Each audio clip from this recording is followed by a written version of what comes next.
Keseimbangan alam hendaknya selalu dijaga untuk kelestarian makhluk hidup.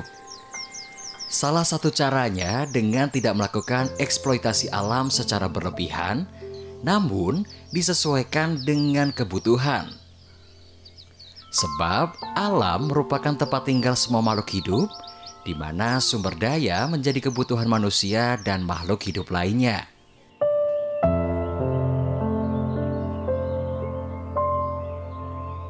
Beberapa tahun lalu, Desa Pandanrejo pernah membisu. Wilayah yang berada di ketinggian lebih kurang 800 meter di atas permukaan laut ini sempat hening. Nada-nada indah kicauan aneka jenis burung yang menyejukkan hati dari waktu ke waktu tak terdengar lagi. Perburuan liar pun dituding sebagai salah satu penyebabnya. Menurut keterangan warga, wilayah Pandanrejo sering didatangi para pemikat burung. Dengan peralatan khusus, mereka menangkapi semua jenis burung yang ada tanpa kecuali. Baik itu burung pemakan biji-bijian maupun pemakan serangga.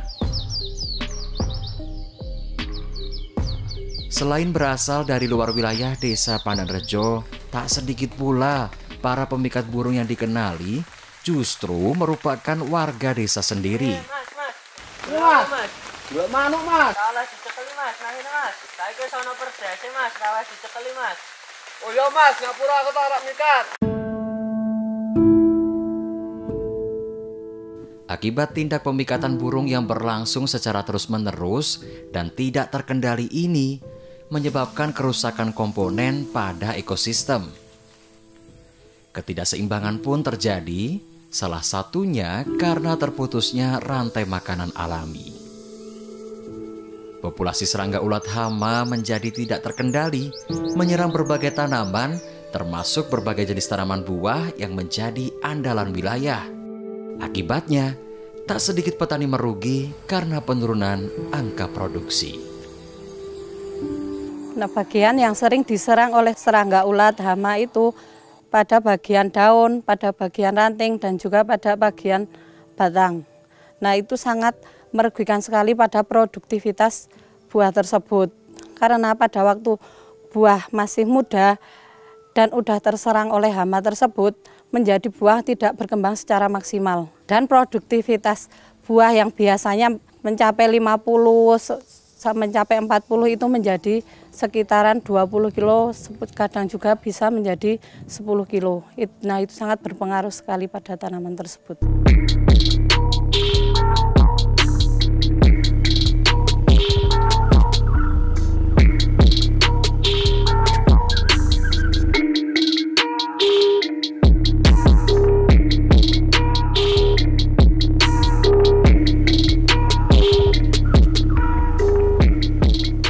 Halo Mitra Tekno, berjumpa lagi dengan saya di Teknotani, inspiratif, edukatif, aplikatif.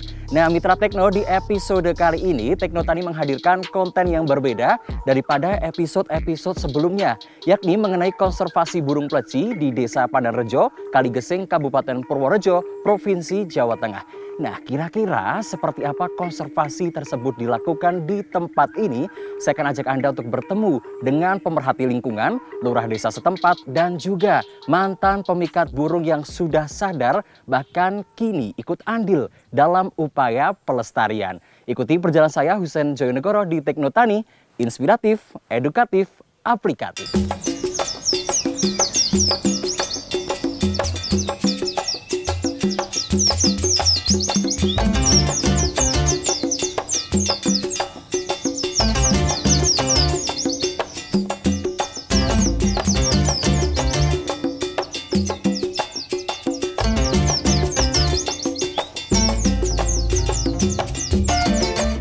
Petrus Winarno atau yang akrab disapa Wiwin adalah praktisi tanaman buah. Pengetahuannya tentang hal itu diperoleh dari rekannya bernama Mr. Eric, seorang pakar tanaman buah dan pupuk ramah lingkungan berteknologi tinggi. Selain sebagai praktisi tanaman buah, Wiwin juga seorang pemerhati lingkungan. Aktivitas keseharian Wiwin lebih sering keluar masuk wilayah desa di sepanjang pegunungan Menoreh untuk menemukan buah varietas baru, terutama durian kualitas unggul di samping 3 jenis buah lainnya, yakni klengkeng, mangga, dan alpukat. Sebagai pemerhati lingkungan, bersama komunitas peternak burung pleci dan Harley Davidson, tahun lalu telah melepas liarkan hampir 80 ekor burung pleci di wilayah Desa Pandanrejo, atau tepatnya di Gunung Gajah dan Sebutrong. Menurut Wiwin, burung pleci merupakan burung lokal yang banyak hidup dan berkembang biak di wilayah ini, selain burung pemakan serangga lainnya seperti sulingan, anis merah, dan masih banyak lagi lainnya. Mitra Tekno, kali ini saya sudah bersama dengan pemerhati lingkungan Mas Winarno atau yang akrab disapa dengan Mas Wiwin. Mas Wiwin, ada apa nih dengan Desa Pandanrejo kok dipilih sebagai tempat pelepas liaran burung pleci? Saya memilih di Gunung Gajah ini, di Pandanrejo ini, karena alamnya masih begitu bagus. Memang saya sudah survei, Mas, dari Pegunungan Menoreh sana sampai ke sana itu, yang terbaik itu di sini. Alamnya masih benar-benar pantas untuk ada pelepasan burung pleci. Oke, kalau untuk kiat apa saja yang dilakukan agar burung pleci yang dilepas liarkan itu nyaman di sini? Pertama, kita alamnya dulu ya, Mas. Alamnya supaya kita jaga, jangan sampai banyak orang berlalu lalang. Kebetulan di masyarakat di sini itu dengan saya adanya pelepasan burung, mereka support supaya burung-burung di sini nyaman. Oke, kalau seberapa penting dukungan dari tetangga wilayah dalam upaya konservasi ini?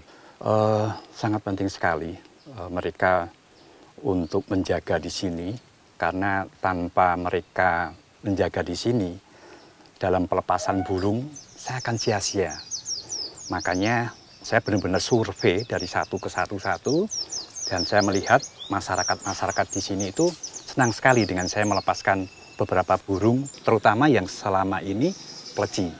Kalau tanggapannya, Mas, dari komunitas breeder pleci, kemudian komunitas lain terhadap upaya konservasi ini seperti apa? Dari komunitas, waktu itu dia belum tahu alamnya di sini, dia cukup ragu akan melepas burung-burung breedernya dia. Tapi akhirnya kita punya solusi bahwa burung pleci itu punya naluri di hutannya, sehingga kita dengan cara mengarantina 1 bulan. Setelah mereka kira-kira di sini sangat familiar, kita lepaskan di alam. Akhirnya mereka bisa hidup di alam bebas. Oke, terakhir nih Mas Wiwin. Mas Wiwin kan juga sebagai pemerhati lingkungan dan juga praktisi tanaman buah. Harapan ke depannya? Harapan ke depan, burung di sini semakin banyak. Burung di sini semakin berkembang, sehingga petani-petani buah yang selama ini juga mengeluh saya, panennya tidak bisa maksimal karena dimakan dengan hama ulat. Nah, dengan burung banyak, maka ulat itu akan dimakan oleh burung pleci atau burung lain yang memakan serangga, sehingga panen mereka bisa maksimal.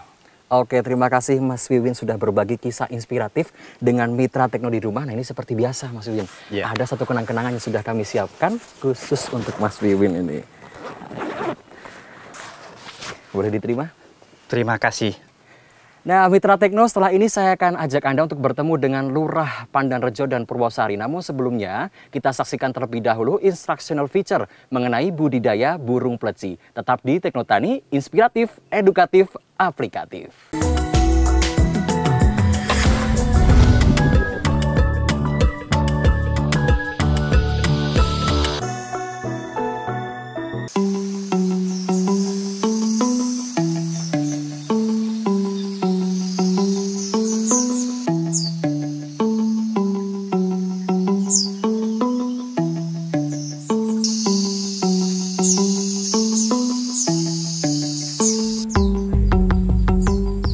Mitra Tekno, beternak burung pleci membutuhkan ketelatenan dan kesabaran yang tinggi. Dengan demikian, keberhasilan membiarkan hewan bertubuh mungil dan lincah ini dapat menjadi kebanggaan tersendiri. Seperti halnya Sutopo Muhammad Nur Hasan atau yang akrab disapa Hasan. Sejak 2015 telah mencoba membiakkan burung pleci dan baru berhasil sekitar 5 tahun belakangan. Nah, Mitra Tekno, bagaimanakah ternak burung pleci yang dilakukannya? Yang pertama dilakukan adalah persiapan induk. Pilih induk jantan dengan kriteria sebagai berikut. Minimal usia 1 tahun, jinak, gacor, birahi stabil, sehat, ukuran kepala besar, leher berisi, dada bidang, bentuk tubuh proporsional, volume keras, dan bermental bagus. Sedangkan untuk betina, pilih dengan kriteria umur minimal 1 tahun, jinak, tampilan fisik bagus, suara panggilannya jernih dan keras, sehat, dari keturunan unggulan, dan memiliki warna yang cerah. Upayakan keduanya berasal dari varietas yang sama.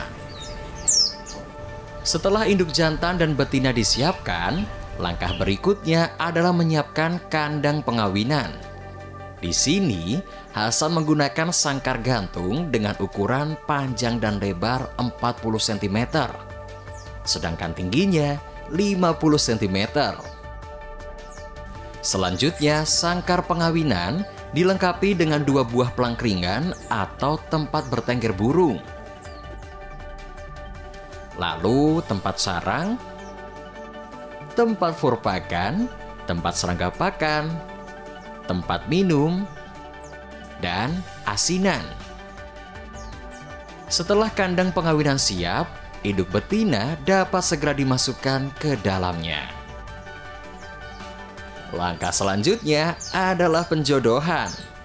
Cara yang digunakan cukup sederhana, yakni dengan mendekatkan masing-masing sangkar induk setiap hari, siang dan malam, selama 1-2 minggu atau sampai berjodoh.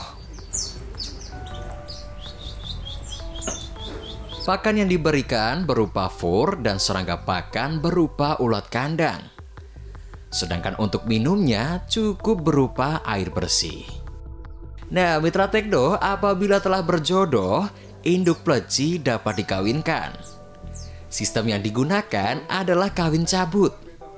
Caranya dengan memasukkan induk jantan ke kandang betina dan dibiarkan mengawininya.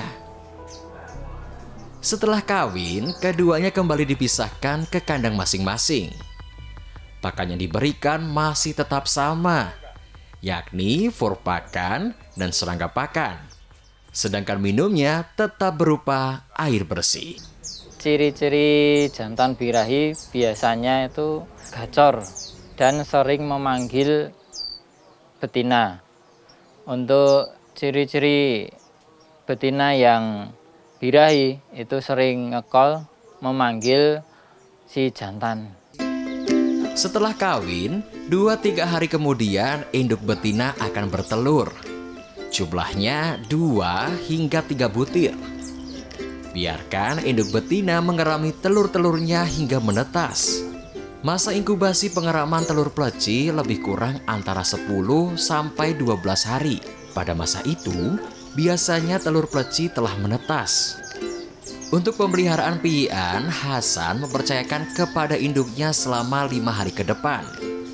Sebab pada saat itu merupakan masa kritis, sehingga cukup beresiko apabila diasuh sendiri. Yang penting, kebutuhan pakannya harus selalu terpenuhi. Di sini, Hasan menggunakan kroto dan ulat kandang sebagai lolohan pakan. Memasuki hari ke-6, piyian dapat diambil untuk dipisahkan dari induk dan diasuh sendiri. Pakan yang diberikan berupa kroto dan bagian tubuh perut jangkrik alam atau pakan lolohan instan. Pengasuhan seperti ini berlangsung hingga beberapa minggu ke depan, sampai anakan burung pleci benar-benar mandiri. Jangan lupa lakukan pemasangan tagging atau cincin di kaki piyian burung pleci pada umur 6 hari. Tagging ini memuat informasi penting, mulai dari asal-usul, farm, hingga informasi penting lainnya. Anakan burung pleci memiliki kelulus hidupan tinggi jika sudah dapat makan dan minum sendiri. Biasanya breeder mengasuh piian sampai umur 20 hari, setelahnya burung pleci dapat dikatakan mandiri. Teknotani, inspiratif, edukatif, aplikatif.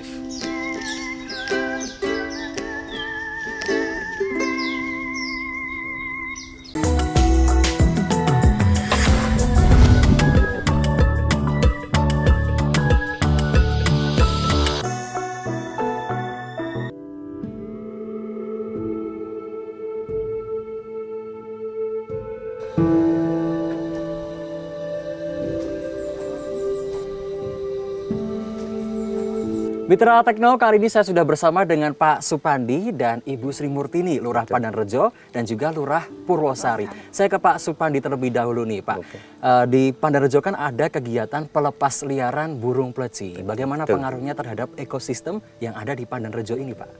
Dengan ketidakseimbangan ekosistem, ini terbantu oleh pelepasan burung tadi Mas. Karena produksi petani yang berupa buah-buahan ini kan banyak terserang hama serangga, hama ulat. Ya, dengan banyaknya burung ini, hama tersebut akhirnya berkurang dan petani ini hasilnya sangat bagus. Memang ini pengaruh sekali.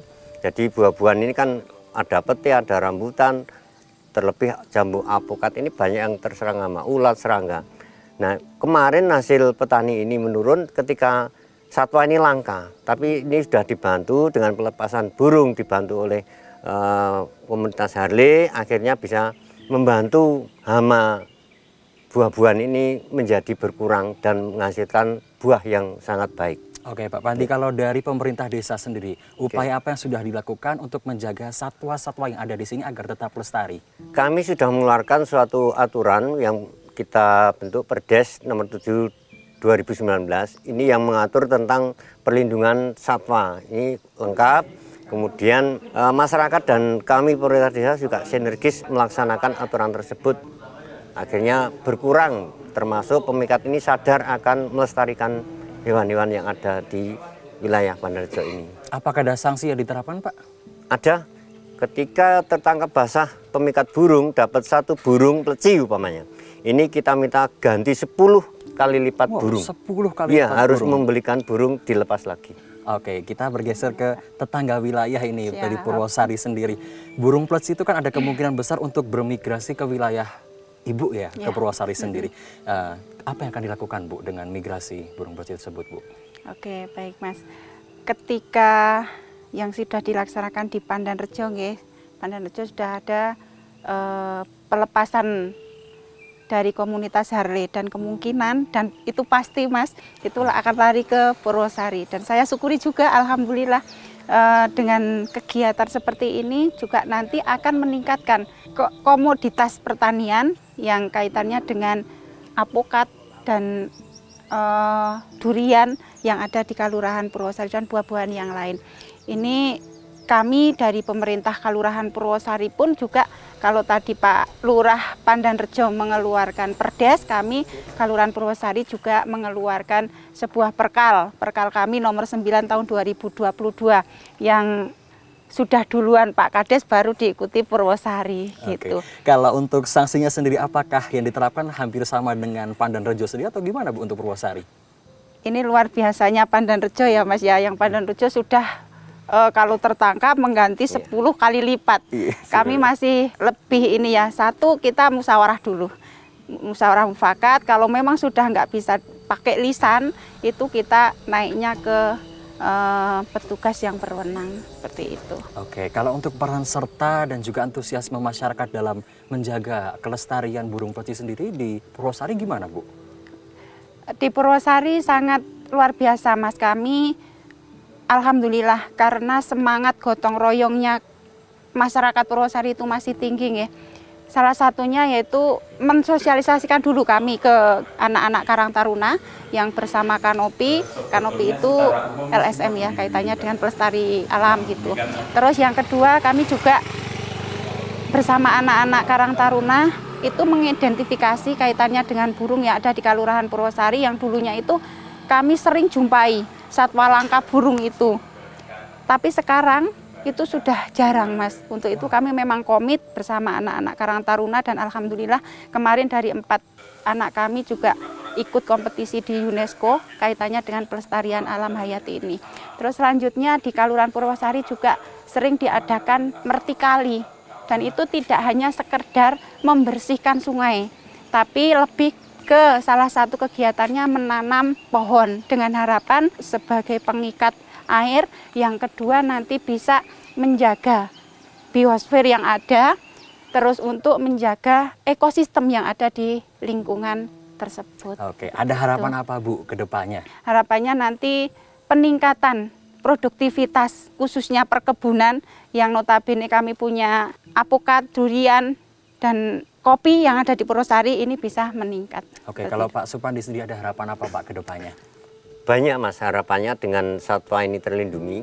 Satu adalah peningkatkan komoditas hasil pertanian, terutama buah-buahan di warga kami yang nanti akan mengangkat ekonomi rakyat. Kedua, wilayah kita itu punya banyak satwa unik. Di sini ada burung yang sebetulnya dulu lengkap ya, ada anis merah, ada burung jala, ada yang lain-lain ini lengkap. Tapi anak-anak muda sekarang jarang mendengarkan suara. Nah, mudah-mudahan dengan pleci yang banyak ini nanti akan datang burung-burung yang lain mengikuti di alam yang ada di Desa Pandanrejo ini. Oke, semoga harapan dari Pak Pandi dan juga Bu Sri terkabul. Terima kasih banyak karena Pak Pandi dan juga Bu Sri sudah berbagi dengan Mitra Tekno di rumah. Nah, ini seperti biasa ada satu kenang-kenangan yang telah disiapkan oleh tim Teknotani. Boleh diterima Ibu? Siap. Oke. Terima kasih Mas. Sama-sama. Nah, ini juga ada untuk Pak Pandi. Boleh diterima Pak? Ya. Terima kasih sekali. Oke. Mudah-mudahan bermanfaat. Nah, Mitra Tekno jangan beranjak terlebih dahulu karena setelah ini saya akan ajak Anda untuk bertemu dengan Rahmat Julianto, seorang mantan pemikat burung. Tetap di Teknotani, inspiratif, edukatif, aplikatif.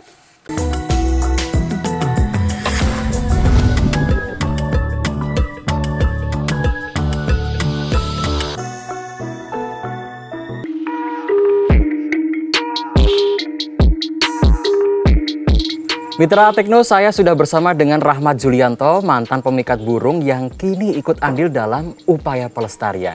Mas Rahmat, apa yang membuat Mas Rahmat sadar untuk tidak memikat burung lagi nih? Karena burung semakin habis dan nanti lingkungan bisa semakin jelek. Waktu itu Mas, burung apa saja sih Mas yang dipikat oleh Mas Rahmat? Ya ada burung ciblek, perenjak, pleci, dan lain-lain. Kalau peralatan yang digunakan apa saja? Bisa memakai jaring, pulut, kandang, dan HP. Pulut? Apa Iya. itu Mas pulut? Pulut itu getah, Mas. Dari getah pohon apa itu? Bisa getah pohon karet dan pohon bendo. Pohon bendo. Iya. Oke, nah kalau untuk HP sendiri digunakan untuk? Memancing burung yang ada di liar. Oke, nah kalau Mas Rahmat sendiri sejak kapan mulai memikat burung? Saya sejak kelas 5 SD. Kelas 5 SD sudah mulai memikat burung? Iya. Terus berhenti? Berhenti selesai SMA. Selesai SMA. Terus Mas, kalau pada saat memikat burung nih Mas, biasanya dapat berapa ekor dalam sehari? Ya kurang lebih 5 lebih lah. 5 dalam sehari? Itu full 24 jam gitu Mas? Atau Iya. Oke, itu biasanya setelah itu diapakan burungnya? Ya saya jual lagi. Dijual lagi? Iya. Dijual per ekor berapa itu? Bisa ada yang 15, ada yang 100, ada yang 150. Oke, 15.000 itu untuk jenis Burung apa? perenjak. Perenjak. Kalau 100? Burung ciblek. Terus yang 150? Burung sirtu. Kalau plecinya?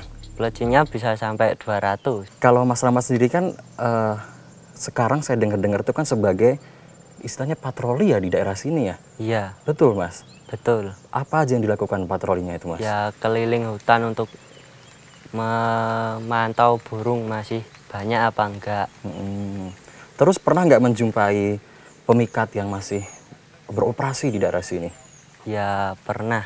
Pernah. Terus Mas Rahmat melakukan apa itu waktu itu? Ya saya tertegur bahwa di Desa Pandanrejo sudah ada perdes dilarang memikat. Sudah ada perdes. Tanggapannya warga gimana Mas dengan ada perdes pelarangan pemikatan burung? Ya warga ikut senang lah karena udah ada perdes, burung-burung bisa semakin berkembang biak. Oke, nah terakhir nih Mas Rahmat, pesan dari Mas Rahmat ini kan sudah berhenti menjadi pemikat burung kepada pemikat burung yang masih beroperasi di luaran sana. Apa pesannya Mas? Ya kalau bisa berhenti memikatlah karena burung sudah semakin punah, semakin habis. Oke, Mas Rahmat terima kasih banyak karena sudah berbagi kisah inspiratif dengan Mitra Tekno di rumah. Nah ini seperti biasa Mas, ada satu kenang-kenangan khusus untuk Mas Rahmat yang telah disiapkan oleh tim Tekno Tani. Boleh diterima Mas? Terima kasih. Mitra Tekno, tak terasa 30 menit sudah saya menemani Anda di Tekno Tani edisi Lestari Alamku, Lestari Pleciku. Kami menunggu saran dan juga komentar yang dapat Anda kirimkan di nomor WhatsApp 081 726 1681. Terus saksikan Tekno Tani akan hadir setiap minggunya dengan beragam informasi menarik seputar dunia pertanian. Dan jangan beranjak terlebih dahulu karena di akhir segmen kami akan membagikan sejumlah tips khusus untuk Anda. Akhirnya saya Husein Joyonegoro pamit undur diri. Tekno Tani, inspiratif, edukatif, aplikatif.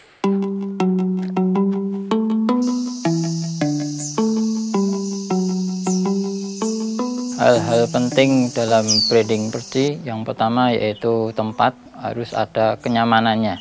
Karena kalau tidak nyaman juga breedingnya itu bisa terhambat. Kemudian yang kedua yaitu makanan atau gizinya ya harus dipenuhi sehingga mendukung dalam birahi atau kesehatan burung. Kemudian yang ketiga pada saat meloloh diusahakan usia 1 sampai 5 hari.